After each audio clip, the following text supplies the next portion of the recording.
জুলাই আগস্টে ছাত্র অভ্যুত্থানের মাধ্যমে সরকার পতনের পর বড়সড় রদবদল এসেছে বাংলাদেশ ক্রিকেট বোর্ড বিসিবিতে।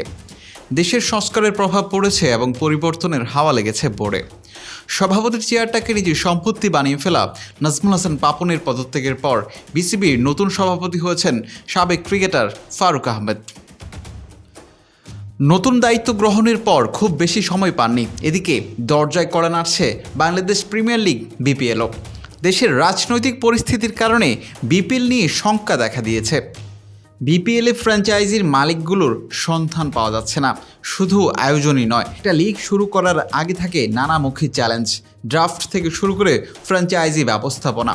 এত সব চ্যালেঞ্জের মুখে বিসিবি বস জানিয়েছেন খুশির খবর। টিম আসছে, চেঞ্জ হয়েছে তিনটে আর কি। সো সেক্ষেত্রে কিছু নিয়ম কানুনের ব্যাপার ছিল, ওগুলো নিয়ে আলোচনা করেছি। এখনো কমপ্লিট সব কিছু হয়নি, বাট প্রবাবলি আজকে 1-2 দিনের মধ্যে করে ফেলবো। বাট একটা ডিসিশন হয়েছে, আমরা ড্রাফট করতে যাচ্ছি 14 তারিখে, 14th of October. Match start হবে, যেটা আমরা আগেই বলেছিলাম, 27th of December. Hopefully routine থাকবে।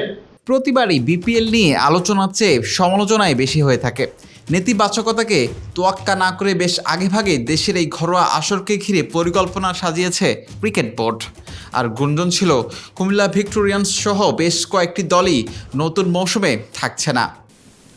অবভিয়াসলি আম্পায়ারিং 2-3 বছর ডিআরএস এগুলো হকাই টকাই ছিল না, আমি জানি না, আগের আমার ডিরেক্টর বলতে পারবেন। ওগুলো থাকবে, প্রোডাকশনটা বেটার হবে, আপনার সব মিলিয়ে একটা আকর্ষণীয় করার চেষ্টা করব। একটা দাবি তাদের মধ্যে, দাবি না, তাদের একটু সাজেস্ট ছিল, তারা যদি আপনি করতে পারে আর কি, ওই রেভিনিউ শেয়ার করতে পারে। সো ওটার ব্যাপারে আমরা বলেছি যে আসলে রেভিনিউটা তো খুব একটা পরিষ্কার নেই, এবার আমি বুঝতে হবে এক্স্যাক্টলি কীরকম হয়, যাতে আরও আকর্ষণীয় করা যায়। নেক্সট অ্যাডিকশন থেকে আমাদের একটু বেশি করে দেওয়ার চেষ্টা করবো লম্বা সময়ের জন্য, সেগুলো তাদের বুঝিয়েছি। সো ওই 3টা টিম তো এসছে, তো আমরা যে উই আর হ্যাপি। আপনি জানেন, একটা তো ফ্র্যাঞ্চাইজ টুর্নামেন্ট করতে চাই আমরা অ্যাজ এ বোর্ড। সেকেন্ড হলে আপনি জানেন, কিন্তু আলটিমেটলি ডিরেক্ট বেনিফিশিয়ারি কিন্তু প্লেয়ার্স। সেটা আমার সবচেয়ে বড় কনসার্ন, সবচেয়ে বড় মানে চিন্তার জায়গা, যে আমরা টুর্নামেন্ট ভালো করে 7টা যদি না হতে, তাহলে আমরা খারাপ লাগতো আমাদের, বিকজ প্লেয়ার মানে 20টা প্লেয়ার কম খেলবে বা হবে। তো সেই দিক বিবেচনা এটা বিরাট চ্যালেঞ্জ ছিল, যেটা আমরা করতে চাই।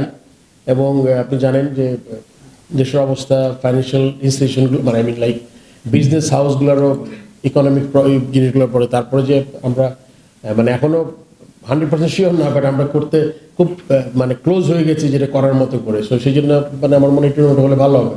বিলাল হোসেন শিমুল, বিডি আর্কাইভ।